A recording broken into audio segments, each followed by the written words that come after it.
Good day, everyone. My name is Rich Chester, and I'm the Director of Business Intelligence for LPA Software Solutions. It's my pleasure to be with you today to talk to you about what's new in the IBM Cognos Analytics Release 11.0.4. Throughout the presentation, as you have questions, I'd invite you to please submit them via the chat feature of the WebEx. At the end of the presentation, with whatever time is left, I will do my best to answer those questions. And any questions that you submit that we don't get to while on the air, I'll be more than happy to follow up with an answer via email after the webinar. So let's get started. This is today's agenda. We'll start out talking about a couple of installation and configuration changes that are part of the 11.04 release, and that's versus the 11.03 and earlier releases. We'll talk about Lifecycle Manager, which is now included as part of 11.0.4. We'll also talk a little bit about the gateway configuration using IIS because that's changed significantly in 11.04 versus the earlier releases. So I want to give you a quick update on that. Then we'll get into functionality via the web portal. And the first new functionality that we'll talk about is something called a dataset. A dataset is a new capability that allows us to leverage packages as a means of supplying data to a data module or a dashboard. It's also a way for us to snapshot data for a point in time for any data module that we've written. So we'll talk a bit about that. We'll also then talk a bit more about the enhancements specifically that are part of the data module component. We'll move on to another new feature that's been rolled out with 11.04, and that's the ability to customize the user interface on Cognos Analytics. We'll talk about the kinds of customizations, and I'll do one simple one as an example for you. We'll talk about the ability to add JavaScripts to reports that are running in the new fully interactive mode. So prior releases have certainly supported JavaScript when it comes to the old-fashioned JavaScript and HTML items that are part of a report. But those JavaScript items would not support it in the new fully interactive mode that a report could run in. With this release, there is JavaScript now available in that new fully interactive mode. More on that in a bit. We'll talk about a new button that will show up in your dashboards called a pin button, and we'll talk about pinning visualizations from dashboards and stories for use in the next new feature, which is this new feature called visual storytelling. We'll then talk a bit more about some great enhancements to the world of dashboards, three miscellaneous things.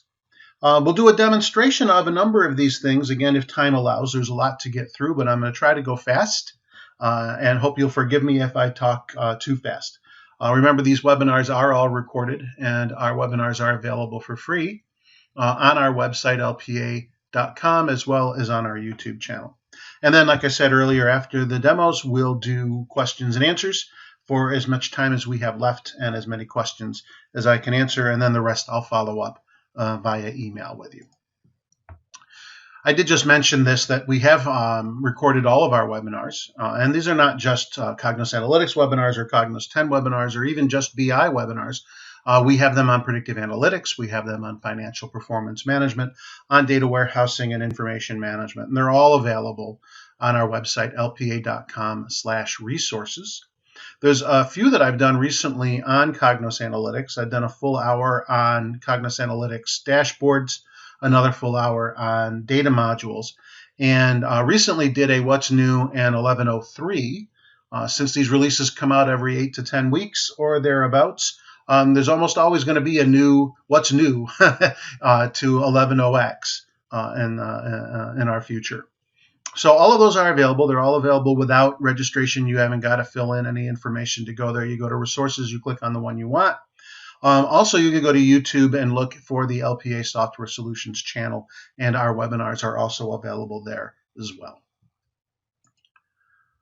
Now, as you're thinking about moving to Cognos Analytics, and Cognos Analytics 11.0.5, by the way, is coming out relatively soon as well. As you're thinking about moving there, there are certain ways that LPA could help you with that migration. One of them is to actually do the migration for you, install and configure the 11 software, upgrade your framework models, upgrade your cube models, test your content, turn it over to your team, support you while you go through and test to your own satisfaction, help you with go live support. We can also help you if you're a Series 7 customer. Cognos 10.2.x as well as Cognos Series 7 7.5.x both have an end-of-life date of April of 2018. So if you're on an 8 or a 7 release and you are interested in moving to the latest and greatest, do please give us a call. We'd be happy to chat through with you the process and the information, and potentially there's a way that we could help you by participating in your upgrade, and that would be a great conversation as well. We also have a team of report authors that are stationed actually in Buffalo, New York. That team specializes in creating reports. So if you are migrating from Series 7, for example, and you have a couple hundred reports that you would need to migrate to the new technology, since there is no tool that does that, my team in Buffalo could be a great alternative for fast, efficient, accurate, and bulk report authoring services. So if that's something that sounds like you might have a need for, whether it's because you're migrating from Series 7 or because you just happen to have a large backlog of reports that you're struggling to fulfill, perhaps the reporting services from LPA could be of benefit. And then finally, we have training services. We have specific materials that we have written for the Cognos 11 environment. Basic reporting that gets your authors going, advanced reporting that moves you into working with queries and advanced conditional formatting and things along those lines. If you have cubes, then we will teach you how to use the Cognos 11 software to do dimensional reporting and active reports across any data source. We have a half-day class on dashboards that gets you into the dashboard technology. Data modules, also another half-day class on the data module technology. We have a one-day class on Framework Manager that gives you the essentials of modeling. We have a one-day class that gives you the essentials of modeling dynamic cubes and more. I've just mentioned the BI-related ones, and we have classes on predictive analytics and on financial performance management. So if you are in need of training, or if you just like a quote on training so you can budget for next year, please let us know, and we will be happy to chat with you about that. So LPA could potentially help you in many ways, but the way I want to help you today is by jumping right into the what's new in 11.04 feature list. So let's start out with the installation. So when you run the executable to install, what you'll notice is that you will get an initial question of what are you installing? Are you installing Cognos Analytics components, or are you going to install what they're calling Cognos Analytics tools? Now, this does not mean Framework Manager and Cube Designer. This means Lifecycle Manager. So right off the bat, with one download of the executable to install Cognos Analytics, embedded inside of that is the Lifecycle Manager tool that you can install. And I have a slide on the features and functions of Lifecycle Manager coming up, but from changes in the installation, that's now part of the installation. There is still the easy installation versus the custom installation, and I've covered those in previous webinars. One is a fast, rapid, get you up and running. The other is essentially the way we've been installing Cognos 10 and 8 for years, individual components that we can put on multiple tiers. There is a set of samples that are also now part of the installation wizard. These are not the samples that we think of as the Go Sales and Retailers. That's still a separate download and installation.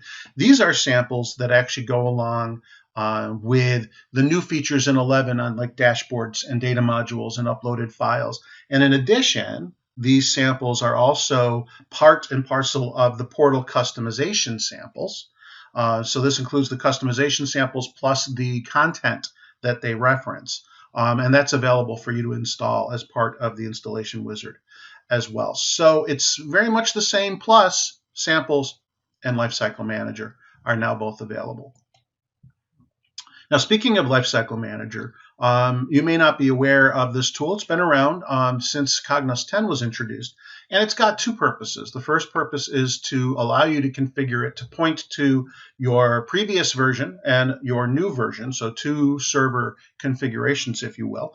And then you can run a bundle of reports on your previous release and run that same bundle of reports on your new release, and then the tool will actually compare the outputs, and it will identify for you any outputs that are different so that you can whittle down the report testing that you do to the reports that actually came out with different results on the report pages.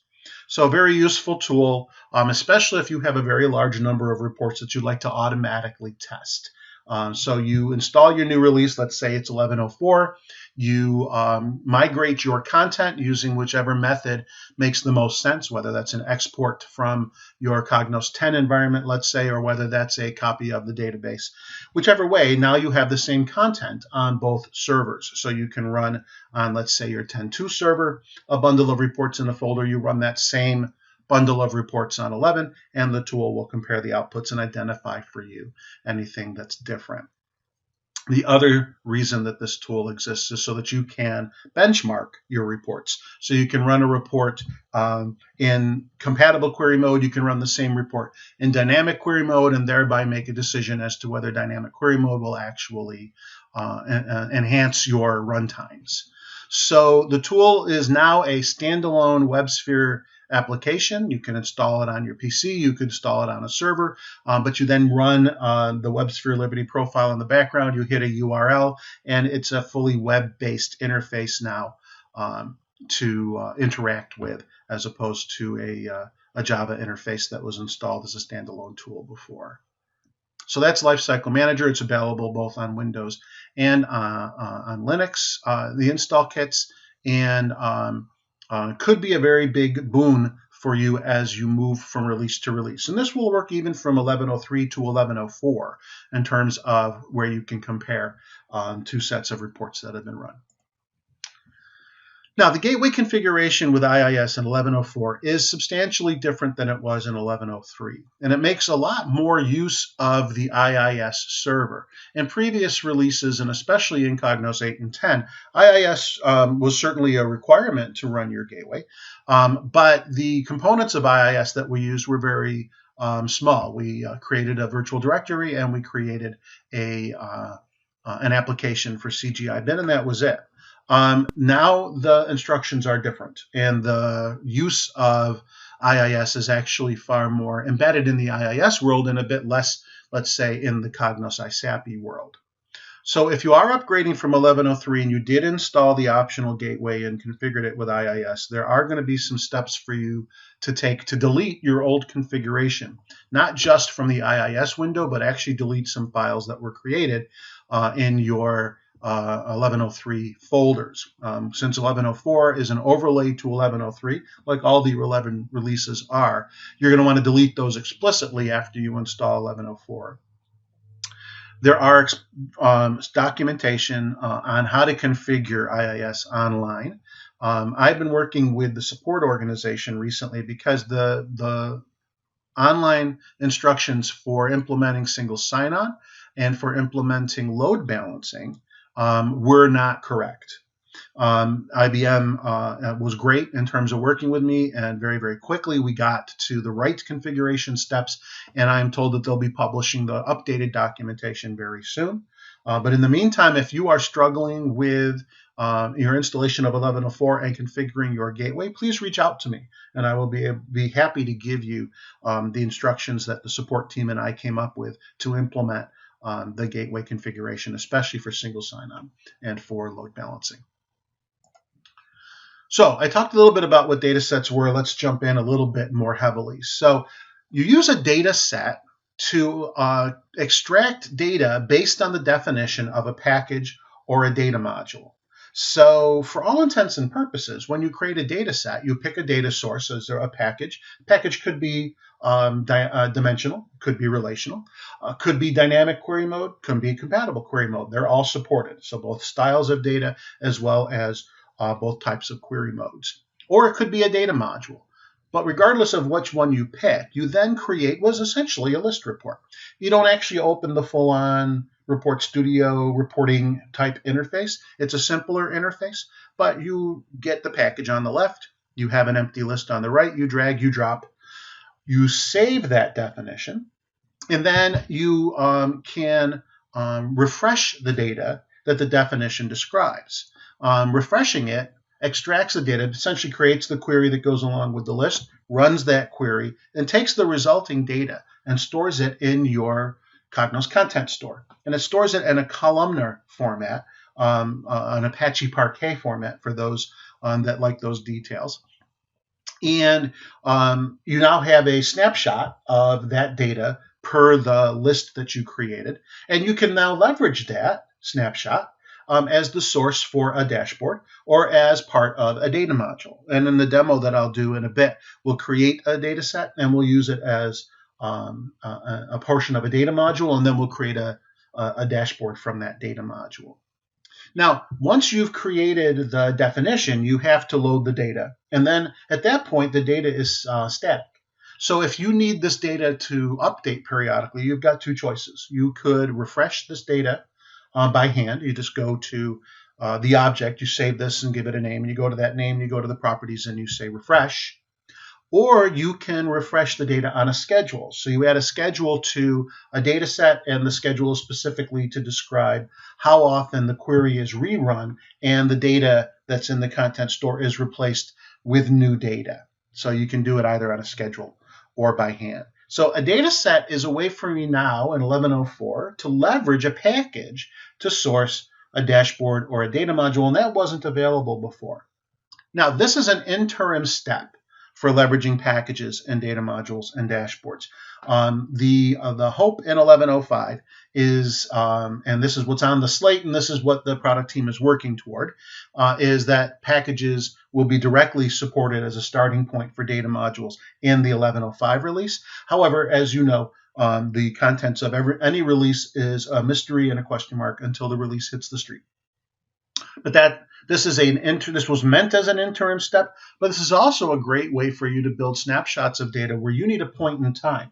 You might be accessing live data with the model that you use or the package that you use, but if you need a point in time static view for a week so that the results don't change over a week, this is another great use for a data set as the source for your analyses.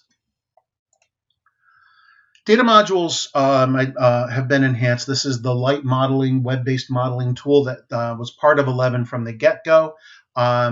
Some new features and functions include hiding tables and columns, cleaning null values, a new validation tab, and recognition of time and locations. And I'm saying those quickly because I actually have individual slides to talk a little bit more about those.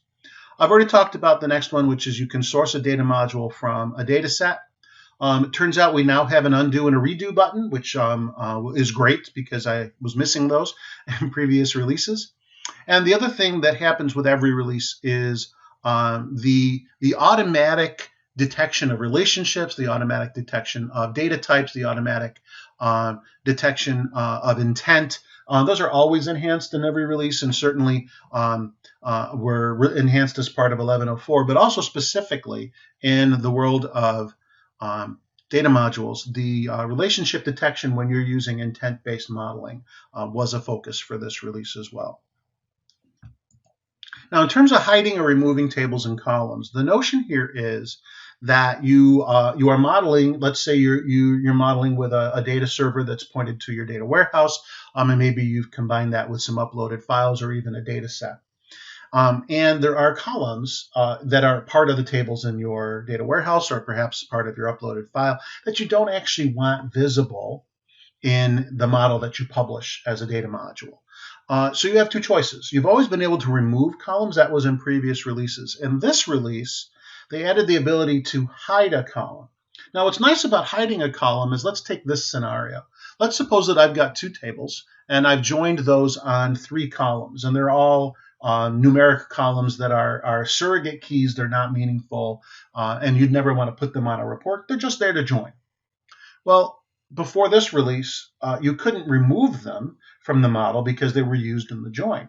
But you also couldn't hide them, so they would be visible to your report authors, and they may either inadvertently use them or it just cluttered up your model. with this new hide capability for those columns that I'm using in joins that are just there for joins, I can right-click and hide them, so I can still do the joins on them, but they won't show up when my users use the data module in a dashboard or a report. So I'll do an example of that in the demo when we get there. Another part of the data module enhancements is cleansing text data. And you can also, and you've always been able to cleanse text data in a data module, but there's a new piece to cleansing your text data, which is to do with null values. And this null thing also applies to non-text data. So you can clean measures or you can clean identifiers with this null component anyway. The rest of the top that's not circled in red, that's just for text. But this bottom part's the new part. So you have the ability to now specify, hey, if this column is null, don't leave it null, replace it with this value. But you also have a slightly different capability, and that says, hey, when you see this value in the data, replace it with null.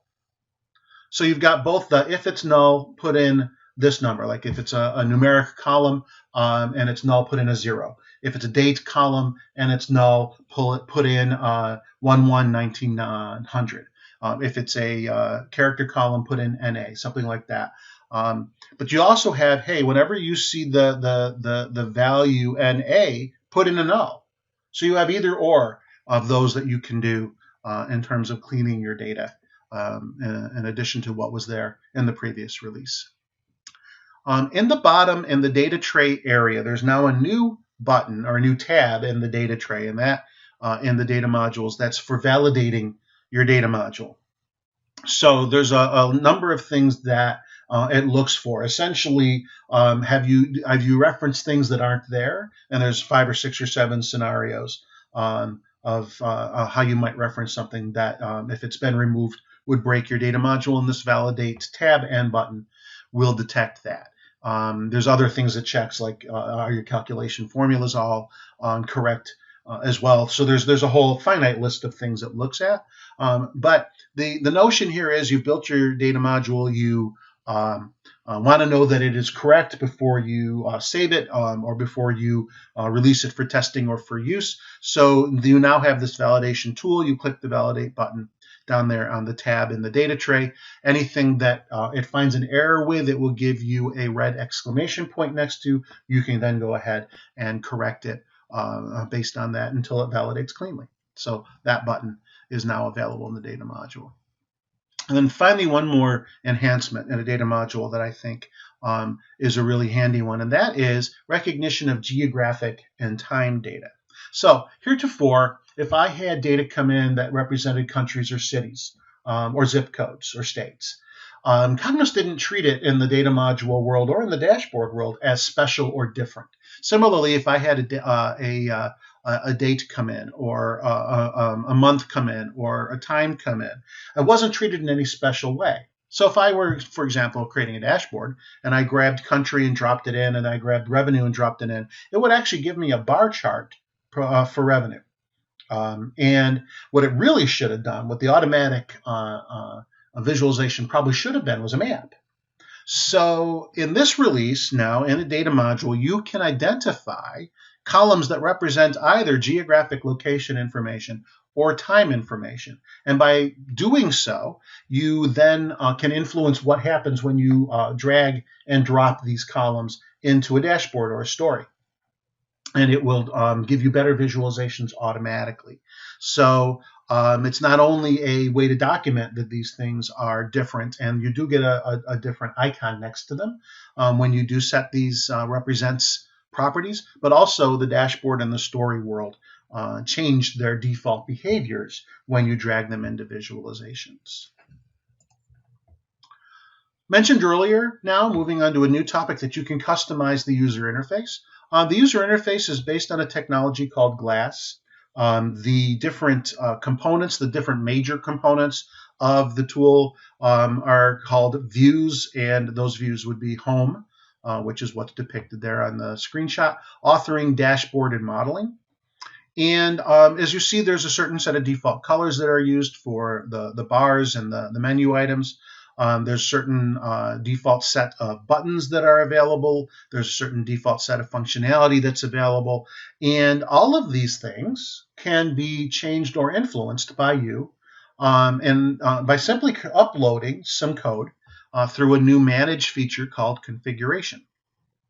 So I'm showing a customized welcome screen there. In a demo, I will show you an additional button that I will add to the top button bar by uploading some of this stuff. There is documentation. There is great samples. That's what I'll use as one of the samples, and that's actually one of the things I'm showing you in the screenshot is one of the available samples. So you can leverage the samples, modify them. They make a great starting point for you to create your own customizations and upload them and enable them for use by your user community, and thereby customize the look and feel of the interface. Mentioned earlier that before this release, JavaScript would only run in the non-interactive mode, essentially the Cognos 10 report running mode, and it would not work in the fully interactive mode. Now in 11.04, it does. It is fully supported in the fully interactive mode. It does work differently than it did in Cognos 8 and Cognos 10 or in the non-interactive reports. The JavaScript for an interactive report would actually live in a separate file as opposed to be embedded in an HTML item in your report. So that's sort of an approach difference, number one. Number two, the API is different because it is a whole new viewer and a whole new interactive experience when you're running these reports. You can create JavaScript to create custom controls, to update the initial state of prompts. There's two types of modes you can run in. You can run an asynchronous module definition or AMD mode, or you can run in custom control mode. You can or run in page module mode, I meant to say, sorry. And the notion here is it's different, but again, well documented, lots of samples, and the ability to enhance the user experience, make it more like an application and less like a static report by the addition of JavaScript, fully supported. And if you follow the standards, then they will be supported from release to release, which is why it's so important to have the set of standards and to follow them as you embed. So JavaScript in fully interactive mode, part of 11.04. Pinning a visualization. So as you work with your data in a dashboard or as you get into them in a story, you might find that visualization would be useful in multiple dashboards or multiple stories. So you can click on the visualization, and one of the on-demand menu items that you'll see now is this pin button. And when you click on the pin button, it adds that visualization to the list of pins that you are accumulating. And you can then open a new dashboard or go to a different dashboard tab in the same dashboard if you wish.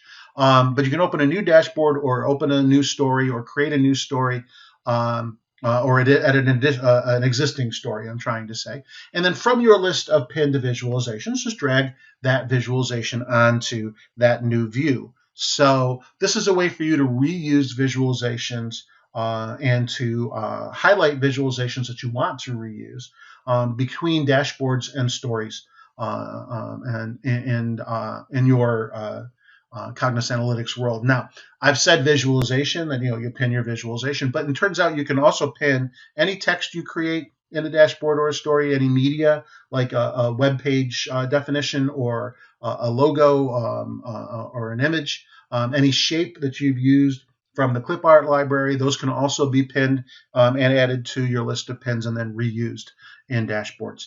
And you get at your list of pins by clicking in the blue bar across the top in the dashboard or in the story builder, the pin button. And then you'll get a list of your pins, and you'll be able to then drag those pins into the object that you're editing.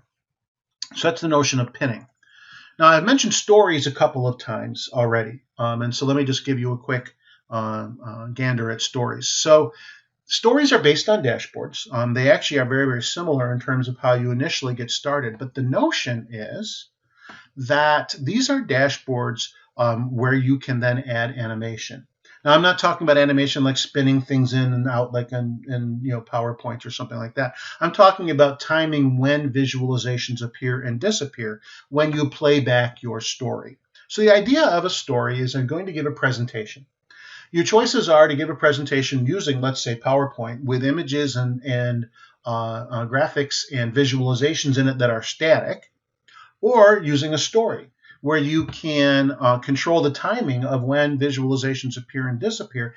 And as you're taking questions from your audience, let's say, and they say, well, what if you looked at the data this way? Or what if you filtered the data that way? You can immediately stop the playback of the timings that you embedded in your story, and you can actually go ahead and filter those visualizations live because you're still on Cognos when you're doing your presentation. You're not in this static separate tool like PowerPoint. So visual storytelling is dashboards plus timings equals story. And you use anything that you've pinned, and you can add that to a story because you built one on a dashboard and you liked it so well, or vice versa. So you can also create your visualizations from scratch in your story. But the pinning is a notion of sharing visualizations and media and text and clip art across the two types of views that are supported by the tool now, the dashboard view and the story view. Dashboards have also been enhanced with this release. Conditional formatting has been added. You can refresh widgets on a timer, top and bottom count, and those three I've got special slides on, so we'll talk a little bit more about them in a second. In addition, some simple enhancements. There's now a crosstab visualization, which we didn't have before. Has all the things you'd expect a crosstab to have. You can nest on rows and nest on columns. You can do multiple measures. You can swap rows and columns, all the things you would expect.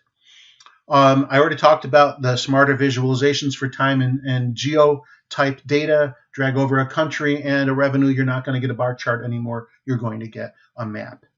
And you can also now sort on the values of another field. So, if I want to sort months based on month number, now I can, whereas I couldn't in the previous release. Conditional formatting applies to the grid and crosstab visualizations only. So you don't conditionally format a bar chart, you conditionally format a grid, which is a list. It's called a grid in the dashboard vernacular. But for all intents and purposes, it's a list, or you can conditionally format a crosstab. And essentially what you're trying to do is what you always try to do with conditional styles, which is you're trying to highlight important numbers. Now, there's two views of the data when you've highlighted one of these tabular outputs. The first view is the tabular output itself. As shown in the screenshot there, I colored revenue conditionally, and you see that the eyewear is the bad revenue, and then I've got mostly good, and then I've got really good for the other numbers there. So that's part of it. You can then, though, optionally turn on this distribution chart that would be underneath your tabular data. And again, I've got that turned on in the screenshot. And the notion here is that you can understand the distribution of your values from, the good to bad, or and everything in between. Also here you can adjust your numbers, and the property sheets you can adjust your colors. And the notion here is that with the conditional formatting of your tabular data, you can draw a person's eye to the important data, and you can also help them understand the distribution of the data across the spectrum that you're trying to measure by turning on this distribution chart. Refreshing on a timer is kind of an interesting and very simple change. Every visualization that shows data now in your dashboard or your story has a property on it called refresh automatically. It's turned off by default. You can turn it on. And then what will happen is you say every 5 minutes, go out to the data source and bring me in new data. So your dashboard will auto update with new data. You don't have to close it and reopen it to refresh your data and get new values. So if you've got live data, and that's important, right? You don't want to set these timers on things reading from data sets. Data sets aren't live. Or data warehouses are generally speaking not live. But if you have widgets that are being sourced from your transaction system, right, then turning on this refresh automatically will give you this live dashboard that periodically is updating and showing you the latest data. right? You might set high volume transaction data sources. You might set those widgets to a faster refresh because it's changing so much. You might set other widgets to refresh on a slower timer because the volume of transactions and changes is so much slower. Each widget has a separate feature. So some widgets you don't turn on the auto refresh at all.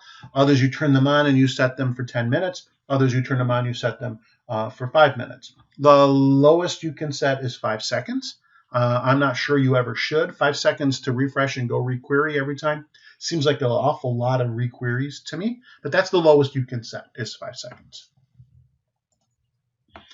Top and bottom counts have also been added to dashboards. So, let's take a look, at the visualization I have there. I'm showing a bunch of product types.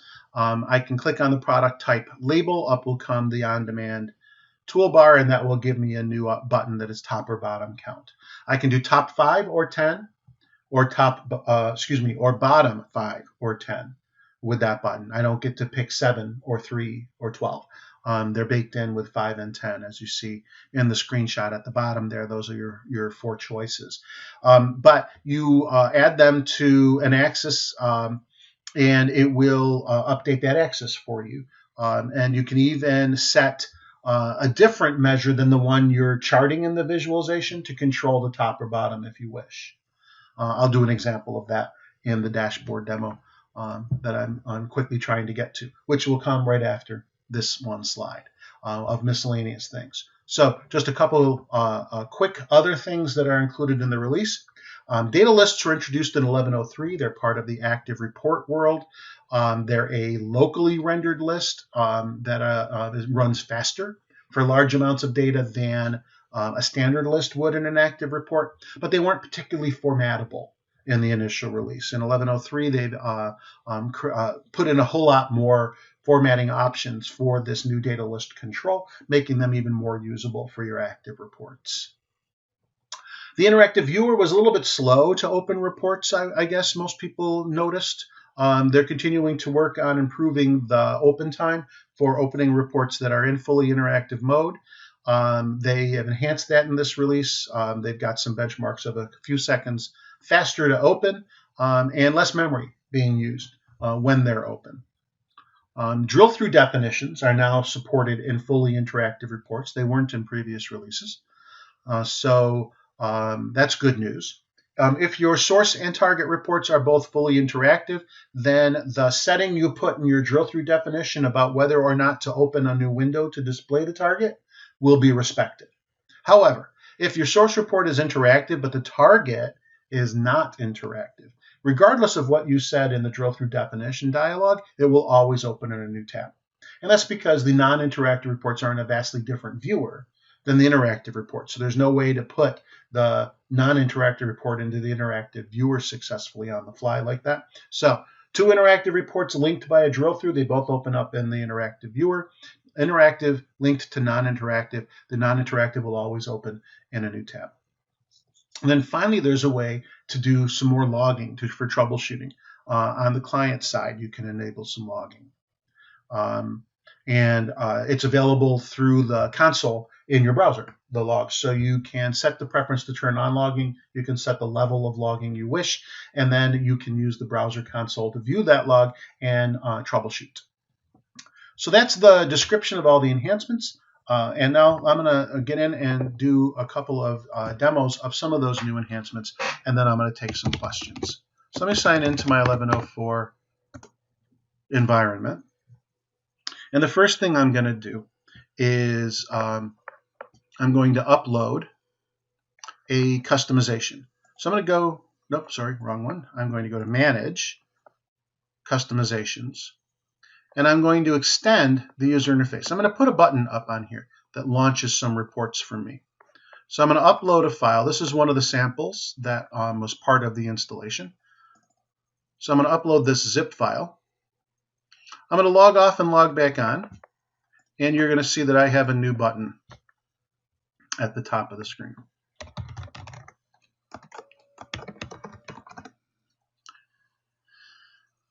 And there it is, this quick links button. I click on it. It references a dashboard and some reports. I'll run the Q3 report.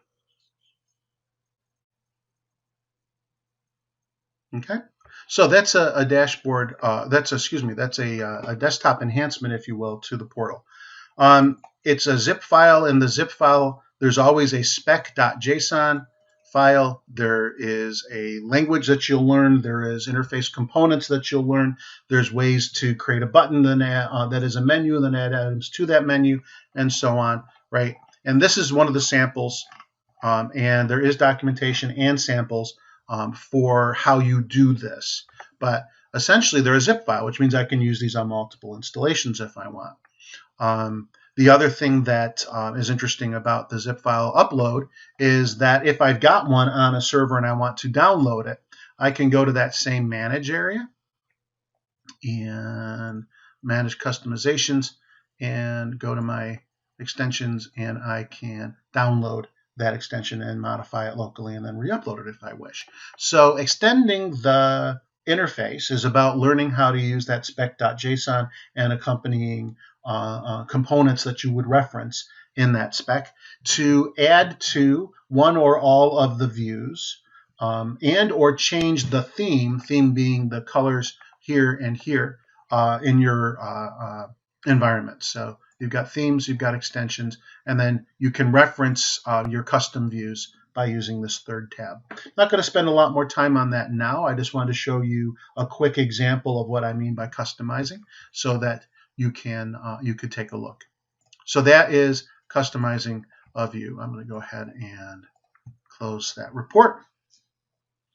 And I'm going to quickly bring up, before I go on, because I did promise I would do this, I want to bring up IIS. So I have two servers that are running my Cognos application. I am load balancing across those two using this gateway that happens to be loaded on my PC. My server farm is where I reference my two servers. And in my virtual directory for IBM Cognos, I not only create the virtual directory, but I also create a collection of rules. And these are the documentation I told you want to find. And this is the documentation I told you that I would be happy to provide you in terms of doing the setup for single sign-on and for this load balancing. IBM will be updating what's online soon. But here are, I am not doing SSO, so I only have two URL rewrite rules.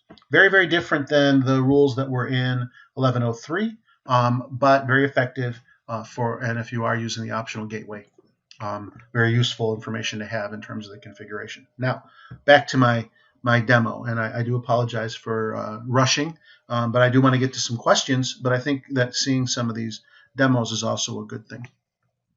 I am now going to go ahead and upload a spreadsheet that I plan to use in a data module. And this feature and function hasn't changed. The upload will proceed apace here. And while that is uploading, I'm going to go ahead and talk to you about the next step, which is, oh, well, it's done. I'm just going to go ahead and save that spreadsheet out in my content. What I want to do is I'm going to create a data set. I want to join it to my spreadsheet, and then I'm going to create a dashboard based on the joined data. So I'm going to go ahead and create a data set now that I've done that quick upload. I'm going to navigate in team content. I'm going to go out to my samples, and I'm going to use a dimensional model just to show you what that would look like when you create a data set. I'm going to use Go Sales Analysis. Now, I always click on the darn thing. You don't click on it. You go to the More button, and you click Create Data Set. You could also have right-clicked. I always make the mistake of clicking on it without, because I think it's going to launch this for me instead. Maybe that's an enhancement I should ask, is when you click on a package, it launches the data set tool. Anyway, here I am creating a data set. It is essentially an empty list report with a model here on the left-hand side. I'm going to go ahead and create my the data I need to do the data module I have in mind. I'm going to bring over some product data. I want to bring over the product line level and the product type level. I also need the product number to join to my spreadsheet. I'm going to bring over some time information. Specifically, I'm going to bring over the quarter level. And I'm going to bring over some geographic information. I'm going to bring over specifically, not the retailer type, I'm going to bring over the retailer country. And I'm doing all of this so that I can compare actual sales revenue here with my uploaded spreadsheet, which included my planned sales by product, by quarter, by country. So you see I've got the data in here to join with now, as well as data to roll up with in product line and product type. So that's my data set. I'm going to go ahead and save my data set. And I'm also going to tell it to go ahead and go load the data now. Go get a static copy of the data. So I'm going to call that my actuals data set.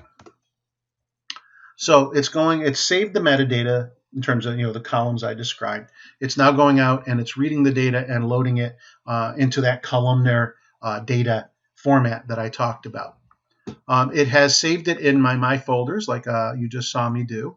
If I go out to my folders and I look at the data set, if I click on the More button, you'll see there's a refresh. That's the manual refresh. That's how I get new data. If I go to Properties, I can add a schedule, and this is how I would schedule the automatic refresh of that data set. Okay, but right now I've got a static copy of the data sitting out in my content store. I've got my uploaded file, and I want to join those two so that I can use them in a dashboard. So I'm going to create a new data module. I'm going to first grab my uploaded file, which would be my planned revenue. I'm then going to grab my data set, which would be my actuals data. I'll click Start. It will look at the metadata in both of those. I don't need to use the intent analyzer, so I'll close that. I'm going to use both of these guys in my data, and now I have both of them here. Now, I need to create a join to combine the data across the two data sources so that I can do a dashboard based on them. So I'm going to go ahead and join these guys. So I'm going to join the data set to the data in the spreadsheet. Right-click, do a join. So here's my actuals data set on the left. Here's my spreadsheet on the right. I'm going to join them on 3 columns. I'm going to join them on the product number.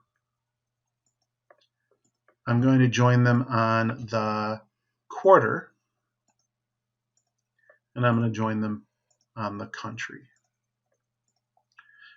Okay, and if I click here, it will show me the result of the join, and it will show me the values that matched, and that looks good to me. Now, I happen to know that my actuals contains more rows that don't match on my plan side, but I still want them in my data module. So I'm going to do this as a left join.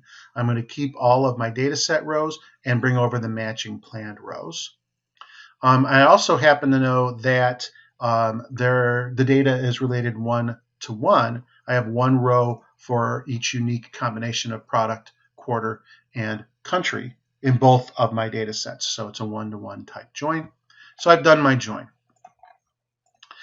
All right, so far the only new thing has been the use of a data set. Now let me talk to you about this hide feature that I mentioned. So I've got in my data set, right, I have my product line and my product type, as well as all the 3 things I joined on.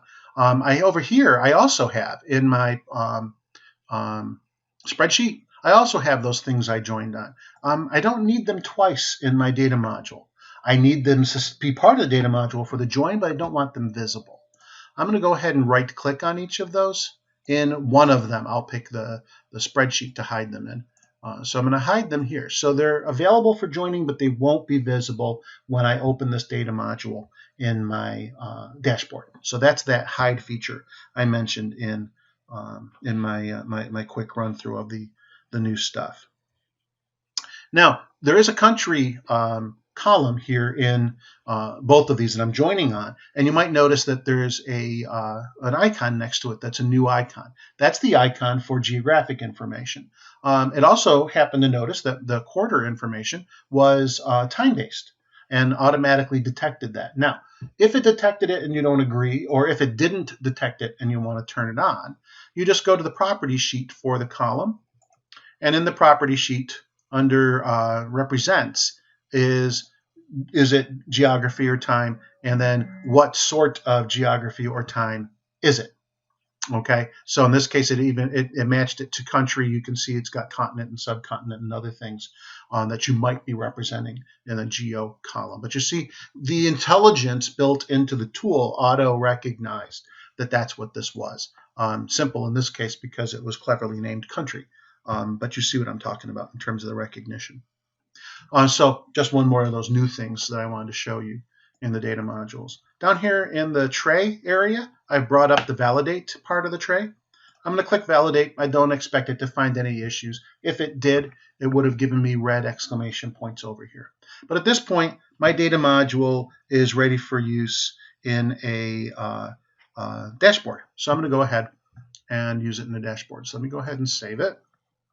And I'm just going to call this my data module and put it out into my content. And then let me go ahead and close this guy and create a new dashboard. And I'll create this dashboard using a template. And I will go ahead and pick the data module I just created with my data set and my spreadsheet data in it. So there's my data module right there. Let me open that up. I'm going to go ahead and do a couple of quick KPIs. I'll do revenue in this KPI. I'll do planned revenue in this one. At 11:03, we got a formatting button, so I'll quickly format and abbreviate these guys. Now I'm going to go ahead and do a visualization. The visualization I'll do first is I'm going to do a revenue by product type. So I'm going to drag product type over into this row. I'm going to drag revenue over into this row as well. Did you notice that it only shows me one copy of country, quarter, and product, just like we wanted here, right? Those are hidden up here. So this is going to give me a bar chart, and it's got all of the product types over here on the left. However, this is too narrow for you to see that. So I'm going to drag this down a smidge. Now, what I really want is just the top 10 product types. So I'm going to click on the product type legend, and this new button here, top or bottom, will show up. I'm going to go ahead and click on that, and I'm going to pick top 10. And top 10 based on what? I'm going to do it based on planned revenue. So I'll type it in. It will auto search for me. I'll pick planned revenue. So now I've got 10 items listed that are based on planned revenue, and then I'm charting revenue for them from across, in this case, all years, all quarters, because I haven't filtered it beyond that. But that's a quick look at top or bottom. One last thing I will do, I'll just do it quickly on another tab so that I can show this to you. Actually, I keep saying it, but I haven't showed it to you. I'm going to drag country over. I'm going to drag revenue over.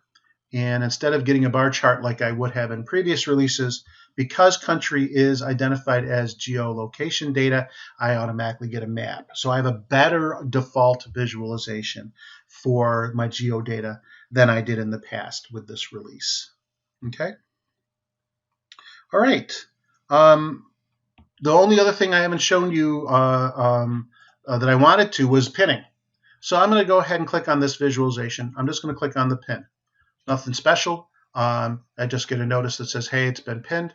I'll go ahead and click on this guy and pin him, and I'll pin this guy as well. Now that they're pinned, they show up here in this list of my pins. So now you see I've got those 3 pinned items here. So if I wished, I could use them on this dashboard. I could use them on another dashboard, right? My pins go across all of the views I create, a view being either a dashboard or a story. So that's this notion of pinning. Find a visualization you like, pin it. Create a new dashboard, take the pinned things that you liked, assemble them into a dashboard that is now optimized for you. So that is all the time I have for demonstrations, because I did want to get to some questions. So I've been handed the list of initial questions here. So what is the timing and content of the next Cognos Analytics release? Well, the 11.05 release is targeted. Last time I talked with IBM, it's targeted for somewhere between mid-November and the beginning of December. So it's coming imminently. In terms of contents, I said this before, but I'll say it again. You never know what's going to be in a release until it hits the street. So I can tell you what I've been told is targeted for the release, but nothing I say should be construed as a promise from either me or IBM. So what's been targeted for the release, in addition to all of the algorithm enhancements that are always part of any 11 release now in terms of the intent analyzer and the better relationship detector and all of those good things, what's targeted is more direct use of packages. I think specifically to start a direct use of a package as a basis for a data module. Something called Rave 2. And if you talked with any of the IBMers over the past few months, Rave 2 has probably come up. It's something that everyone is very, very excited about. Rave 2 doesn't mean that the Rave engine that's there that people have invested in and are using today is going away. The Rave 1 will still be part of the product. Rave 2 will be added to the product when it comes. And Rave 2 is going to give us a vastly different way, I think, than Rave 1 to create new visualizations. Still all about visualizations, but these visualizations will enable us to import and use the D3 JavaScript chart library, for example, would be compatible with Rave 2. So that opens thousands of new visualizations up to us in terms of putting stuff on our reports and dashboards. So Rave 2 is a biggie. And then finally, geospatial mapping, which I understand is actually leveraging the Rave 2 infrastructure, but don't quote me on that because I'm not 100% on that. But I think they're related in that way. So I think they come as a pair. But there's a relationship that you can read about, and there's even a YouTube video on with a company called Mapbox that IBM recently announced. And this relationship with Mapbox is going to introduce robust embedded maps into both Cognos Analytics and Watson Analytics. And in the 11.05 release, they are targeting the first round of integration with these Mapbox maps. So it's going to be an exciting release for sure. Next question. When I create a ratio in a data module, I get the wrong results on my dashboard. What could be the cause? Oh yeah, I have this problem as well, and I did figure out a solution. So when I do a ratio in a data module, it actually calculates the ratio at the lowest level of data that the data module is referencing. So if my data is at the day level, let's suppose, and I put in a ratio of 2 measures, it's going to calculate that ratio for each day. And then when I put it on the dashboard and I put year on the dashboard, the ratio I get is the total of the ratios for each day. That's not typically what I want. What I typically want is the total of my numerator and the total of my denominator, but that's not the default behavior. So in order for you to get ratios to work well in your dashboards, you need in your data module to do the calculation where you are totaling the operands explicitly by hand. So you would be, for example, using a formula like total of measure 1 for year. So you'll use the for clause in the total function that allows you to create what I think of as a control break in your data. And it would then give you the ability to accumulate your numerator, in my example, for a year, and accumulate your denominator for a year, and then do your division with those 2 calculated columns. So, all right. All right, I am definitely getting the high sign that I've gone over my allotted time. All that remains then is for me to say thank you very, very much for attending today's webinar. And if you have ideas for webinars in the future you'd like to see, please submit those in the WebEx before it closes down, or you can email me directly. Any questions that I didn't get to, I will absolutely follow up by email. And I look forward to talking to you again on our next webinar. Until then, take care. Bye-bye.